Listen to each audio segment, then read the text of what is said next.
নমস্কার, কেমন আছো তোমরা সবাই? আমার ছোট্ট সংসারের একটি ব্লগে তোমাদের সবাইকে স্বাগত জানাই। এখন বাজে সন্ধ্যা ওই 7টা মতো। তো হাজব্যান্ড অফিস থেকে ফেরার সময় ছেলের জন্য একটা ডোনাট নিয়ে এসেছে, যেহেতু ডোনাট খেতে খুবই ভালোবাসে।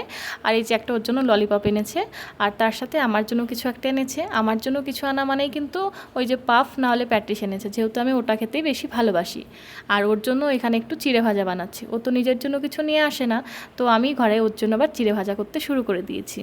ছেলে ডোনাট খেতে যতটা ভালোবাসে, আমি পাফ খেতে যতটা ভালোবাসি, আমার হাজব্যান্ড কিন্তু ঠিক ততটাই চিড়ে ভাজা খেতে ভালোবাসে ঘরের। তাই বলে কিন্তু বাইরের চিড়ে ভাজা প্যাকেটেরগুলো একদম খায় না, আমি ঘরে বানিয়ে দিই বা বাড়িতে গেলে ঘরে বানানো হয় সেগুলোই কিন্তু খাই। তো ওকে চিড়ে ভাজাটা দিয়ে ছেলেকে ডোনাট খেতে দিয়েছি, আর এদিকে কিন্তু আমি পাফটা খেতে শুরু করেছি। আর আমি জানিও আমার জন্য নিশ্চয়ই এগ পাফই নিয়ে এসেছে। হ্যাঁ, ওই যে ভেতরে আমি ডিম দেখতে পাচ্ছি। আসলে ডিম দেওয়া পাফটা খেতে না আমার বেশি ভালো লাগে, সেই জন্য। ভেতরে একটু সবজি থাকে, ওপরে এই যে মুচমুচে একটা ক্রাঞ্চি ময়দার একটা লেয়ার থাকে, তার মধ্যে যদি একটু ডিম হয় তাহলে কিন্তু খেতে বেশ মজাই লাগে। আর এদিকে দেখো ছেলে ডোনাট খেতে খেতে মুখ চোখের কী অবস্থা করেছে। এত ভালোবাসে খেতে, ও কিন্তু খেতে গিয়ে কারোর দিকে তাকায় না, ও নিজের মতোই খেয়ে যায় আর গোটা মুখে লেগে যায়। অন্য সময় কিন্তু গায়ে বা কোথাও একটু নোংরা লেগে গেলে একদম পছন্দ করে না, কিন্তু ডোনাট খাওয়ার সময় ওর গোটা মুখটা চ্যাটচ্যাটে হয়ে যায় চকলেটে, কিন্তু ও কোনো সময়ের জন্য বিরক্ত ভাবে না, কারণ ডোনাট ওর খুব প্রিয় একটি খাবার। আগে যখন আরেকটু ছোট ছিল তখন কি করতো জানো তো, ওই যে উপরে চকলেটগুলো আগে খেয়ে নিত আর ভেতরের নিচের পাউরুটিটা কিন্তু ফেলে দিত। কিন্তু এখন আমরা যেহেতু একটু বকা দিই, যদি খেতে চাও তাহলে কিন্তু পুরোটা খাও, নাহলে কিন্তু আমরা এনে দেবো না, সেই বলা থেকে কিন্তু এখন পুরোটাই খাই, লাস্টের দিকে একটুখানা খেতে পারি না। ডোনাট তো বেশ বড়ই হয় সেই জন্য। তো আমি আবার চিড়ে ভাজা ওকে দিয়েছিলাম, ও ডোনাট খেলো ছেলে, আর এদিকে আমি কিন্তু পাফ টাফ খেয়ে একটু জল টল খেয়ে আবার চলে এসেছি কাজ করতে। মানে আসার সময় বেশ কিছু সবজি এনেছে। এবার এই ফ্রিজের মধ্যে সবজি ঢোকানোটাও কিন্তু একটা বড় কাজ, আমার তো একদম ভালো লাগে না। মাঝে মাঝে হাজব্যান্ড গুছিয়ে দেয়, কিন্তু এখন অনেকটা কাজের চাপ বেড়েছে, সেই জন্য আর সেভাবে হেল্প করে উঠতে পারে না। তাই আমি কিন্তু ওদিকে ও একটু রেস্ট করছে, আর তার মধ্যে আবার ছেলেকে পড়তে বসাবে, সেই জন্য আমি এখন আবার সবজিগুলো গোছাতে চলে এসেছি। আর সবজির মধ্যেও তো ভাগ আছে, সব সবজি কিন্তু একসঙ্গে রাখলে চলবে না, তাহলে কিন্তু সবজিগুলো একদম নষ্ট হয়ে যাবে। এই যে শশাগুলো প্রথমে আমি কিন্তু ভুলে ওই বক্সের মধ্যে ঢুকিয়ে রেখেছিলাম, তারপরে মনে হলো যে না, শশা কিন্তু ওভাবে রাখলে তাড়াতাড়ি শুকিয়ে যায়।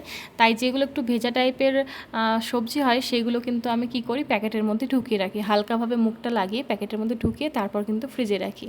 আর এদিকে কিন্তু অনেক পরিমাণে পেঁয়াজ এনেছে, যেহেতু আমাদের পেঁয়াজটা অনেক ইউজ হয়, পেঁয়াজ রসুন দুটোই ইউজ হয়। আর এই যে দেখো আমি কিন্তু আজকে আলুর মধ্যে পেঁয়াজ রাখছি। তো এই ভিডিওটা বানানোর পরেই সেদিনই সন্ধ্যাবেলায় আমি দেখছি একজন ডক্টর বলছেন যে আলুর মধ্যে পেঁয়াজ রাখতে হয় না। ডক্টর কিনা জানি না, তবে কেউ একজন বলছিলেন যে আলু আর পেঁয়াজ কিন্তু একসঙ্গে রাখতে হয় না, তাহলে কিন্তু কোনো একটা রোগ হয়। আমি জানি না সঠিক এটা কিনা, তবে শোনার পরে না আমার মনটা একটু আটকে উঠলো যে কিছুক্ষণ আগেই তো আমি আলু আর পেঁয়াজটা একসঙ্গে রেখেছিলাম। তো যাই হোক, এদিকে আবার এখন রাতের খাবারটা বানাতে চলে এসেছি। রাতের খাবার সেরকম কিছুই বানাবো না, দুপুরবেলায় কিন্তু মিক্সড ডাল বানিয়েছিলাম। তো হাজব্যান্ড বললো ডালটা যখন গরম করবে তার মধ্যে কিন্তু একটু মাখানা ফ্রাই করে দিও। ও আসলে এই মাখানা খেতে খুব ভালোবাসে, আমরা মোটামুটি ভালোবাসি, তবে ও বেশ ভালোই বাসে, বনে অনেকটা হেলদি হয়। আর কি করলাম, একটু তেলের ওপর হালকা লঙ্কা গুঁড়ো দিয়েছিলাম, দিয়ে মাখানাটা রোস্ট করে কিন্তু ডালটা দিয়ে দিলাম। আর দুপুরের ডাল বানানো তো মিক্সড ডাল, সব ডাল কিন্তু আছে 5-6 রকমের। তো ডালটা অনেকটা গাঢ় হয়ে গেছে, তো সামান্য আমি একটু জল দিলাম। এবার 2-3 মিনিট ফুটিয়ে কিন্তু ডালটা নামিয়ে নেব। একদম গাঢ় ডাল তো খাওয়া যায় না, একটু ঘন ডাল খেতে মানে মন্দ লাগে না রুটির সাথে। তো কিন্তু এখন একদম দেখছি অনেকটা চাপ হয়ে গেছে, তাই অল্প একটু জল দিয়ে ডালটা একটু পাতলা করে নিলাম। আর ছেলের জন্য এদিকে কিন্তু একটা ডিমের ভুজিয়া বানিয়ে নিচ্ছি, ও ডালটা খাবে, আর ডালটা তো খালি খালি খাবে, সেই জন্য কী করলাম, একটু ডিমের ভুজিয়া বানিয়ে নিলাম। আর যেখানে ডাল আছে, আর এখানে আছে গতকালকে 2 পিস মাছ। তো বাসি মাছ তো ছেলেকে খাওয়াই না, আমি আর হাজব্যান্ড খেয়ে নেবো, সেই জন্যই কি ছেলের জন্য এই অমলেটটা আমি বানাচ্ছি। তো অমলেটটা বানাতে গিয়ে একটু ভেঙে গেল, মানে পোচ বানাতাম সেটা একটু ভেঙে গেল, সেজন্যই আর কি ঝুরি ভাজা বানিয়ে নিলাম। আর হাজব্যান্ড কিন্তু এখানে ওর জন্য আর ছেলের জন্য স্যালাড কেটে রেখেছে। আমি তো একদম স্যালাড খেতে ভালোবাসি না, মাঝে মাঝে 2-1টা শশার টুকরো মুখে দিলে দিই, কিন্তু আমার ছেলে আর আমার হাজব্যান্ড, মানে আমার হাজব্যান্ডের কাছেই কিন্তু আমার ছেলের শেখা, একবার করে ভাত বা রুটি মুখে দেবে আর একবার করে কিন্তু স্যালাড খাবে, এরকম একটা অভ্যাস হয়ে গেছে, একদিক দিয়ে কিন্তু ভালোই। তো রাত্রিবেলায় খাওয়া দাওয়া করে কিন্তু আবার ঘুমিয়ে পড়েছিলাম, কোনো কাজকাম সেভাবে করে ওঠা হয়নি। তো সকালবেলায় এখন আবার চলে এসেছি, আজকে হচ্ছে রবিবারের সকালবেলা।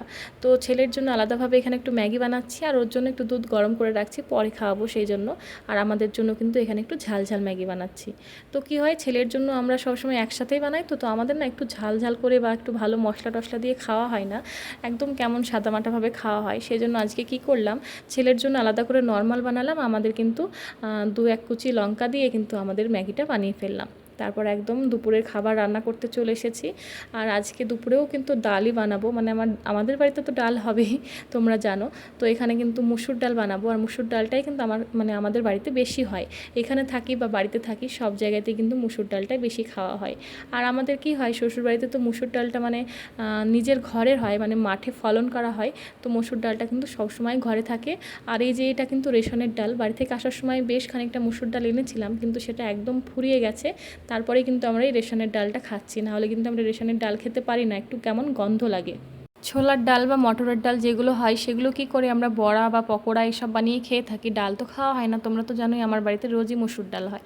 তো বাড়ি থেকে অনেকটা পরিমাণে ডাল নিয়ে আসি, এদিকে আবার বাড়ি থেকে আসা 3 মাস মতো হতে চললো। তো ডাল আর কতদিন থাকে, ফুরিয়ে গেছে, যেহেতু রোজ রান্না হয়।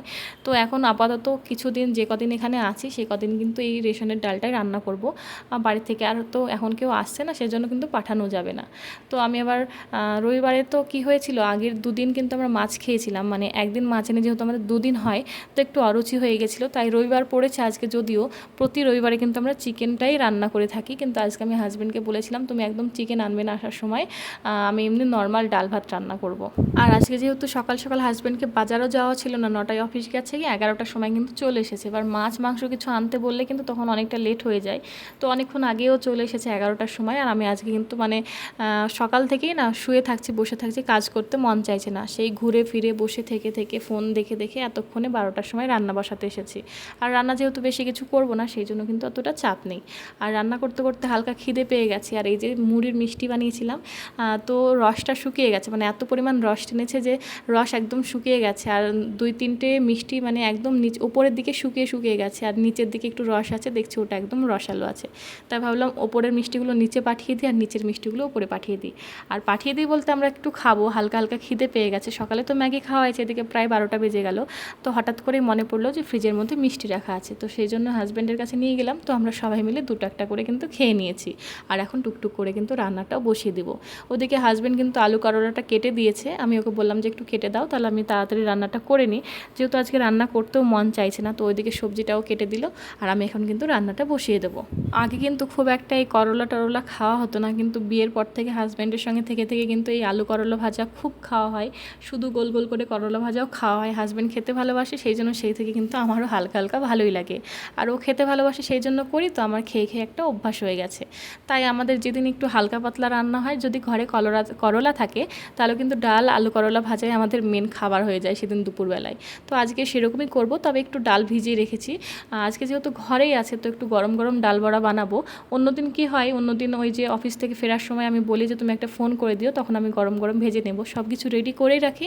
ও যখন অফিস থেকে বেরোয় তখন কিন্তু ফোন করে দেয়। তো আজকে দেখলাম আজকে যখন ঘরেই আছে, আজকে তো ফোন করার কোনো ব্যাপার নেই, তো যখন ঘরেই আছে তাহলে আমি গরম গরম একটু ডাল বড়া বানাবো, ভাত খাবো তখন কিন্তু গরম গরম ভেজে নেব। তো আলু করলাটা হাজব্যান্ড কেটে দিয়েছে, তাই কিন্তু এখন ধুয়ে জল ঝরাতে বসিয়ে দিলাম, নাহলে কিন্তু জল জল থাকলে তেলের উপর দিলে না একদম হাতে এসে তেল ছুটে পড়ে। তো ভাবলাম ওদেরকে জলটা ঝরুক, ততক্ষণে কিন্তু ডালটা বসিয়ে দিই, ডাল বসিয়ে দিয়ে কিন্তু ওটা ভাজা হয়ে যাবে। তো এদিকে কিন্তু এখন ডালটা বসিয়ে দিচ্ছি। আর ডাল বলতে যখন আমি ডালটা সিটি দিয়েছিলাম তখন কিন্তু পেঁয়াজ টমেটো সব দিয়েই দিয়েছিলাম। তো এখন শুধু একটু রসুন তেলের ওপর দিয়ে একটু নুন হলুদ দিয়ে কিন্তু ডালটা ছক দিয়ে নেব। যদিও মুসুর ডালটা একটু পাতলা পাতলাই ভালো লাগে, তবে যেদিন থেকে ওই বাড়ির ডালটা ফুরিয়ে গেছে সেদিন থেকে পাতলা ডাল কিন্তু আমি করি না। এই ডালটায় হালকা একটা স্মেল লাগে অন্যরকম, সবাই কিন্তু মানে স্মেলটা পায় না, যারা নিয়মিত ইউজ করে তারা কিন্তু বুঝতে পারে না, কিন্তু আমরা যখন মাঝে মাঝে খাই তখন কিন্তু আমাদের একটা বাজে গন্ধ লাগে। বাজে না, খুব সামান্য একটা গন্ধ লাগে। তো আমি খেতে পারি না, হাজব্যান্ড তো ডাল খেতে ভালোবাসে, তো যেমনই হোক ও কিন্তু খেয়ে নেবে। তো সেই জন্য একটু ঘন করে ডালটা করি, ছেলেরও একটু খেয়ে আরাম হবে। আর মানে পাতলা করলে না খুব একটা টেস্ট লাগে না, সেই জন্য আর কি ঘন করে ডালটা বানানো। তোমাদের সাথে কিন্তু একটা ভীষণ জরুরি কথা শেয়ার করার আছে, যদি আমি এই ব্লগে করব না, মানে আমার খুব একটা আনন্দের দিন আসতে চলেছে, যেটা এখন আমি বলতে চাইছি না, সেটা আগে পূর্ণ হোক, তারপরে কিন্তু তোমাদের সামনে আমি শেয়ার করব। মানে এই ব্লগে হয়তো বলতে পারছি না, কিন্তু পরের ব্লগে নিশ্চয়ই তোমাদের সাথে শেয়ার করব কি হতে চলেছে। তো যাই হোক, এই যে 1 মাস পরে চলে যাওয়া এখান থেকে, একটা তো দুঃখ ছিলই মনের মধ্যে, তার মধ্যে একটু আশার আলো আমি পেয়েছি। হ্যাঁ, যেতে তো হবে, এমন না যে কোয়ার্টার পেয়ে গেলাম, এমন না, আমরা তো বাড়ি চলেই যাব, তার মধ্যে কিন্তু একটু হালকা খুশির ছোঁয়া এসেছে, সেটা কিন্তু পরের ব্লগে তোমাদের সাথে শেয়ার করব। তো এখন কিন্তু এদিকে আলু করলা ভাজাটা বসিয়ে দিলাম। আর হাজব্যান্ড যখনই আলুগুলো কাটে একটু কিন্তু মোটা মোটা করে কেটে ফেলে, মোটা বলতে লম্বা করে কেটে ফেলে, আমরা তো সাইড করে কাটি, ও কিন্তু লম্বা করে কেটে ফেলে। তো এই আলু করলা সেদ্ধ হতে কিন্তু অনেকটা সময় লেগে যাবে, তাই একটু লো ফ্লেমে দিয়ে ঢাকা দিয়ে কিন্তু আলু করলাটা ভাজতে থাকবো। আর একটা কড়াইতে তো ডাল হচ্ছেই, সেজন্য কিন্তু কোনো রকম টেনশন নেই। আর এখন এই যে মসুর ডালটা হালকা বেটে নেব। আমি যখন মসুর ডালের বড়া বানাই তখন কিন্তু খুব একদম মিহি পেস্ট করি না, দুদিন দুই রকম করি। একদম একদিন একেবারে মানে মিহি পেস্ট করে ফেলি, আর একদিন কিন্তু একদম আধা আধা ভাঙা করে রাখি। আর তো সেই জন্য এখানে কিন্তু একদম আধা ভাঙা করে নিয়েছি। আজকে কিন্তু পেঁয়াজ দিয়ে ডাল বড়া করব, যেরকম বাড়িতে করা হয় আর কি, ডালের বড়া যেটাকে বলে। তো এদিকে ডালটাও প্রায় হয়ে এসেছে, একটু নুন কম লাগছিল তাই একটু নুন দিয়ে দিলাম।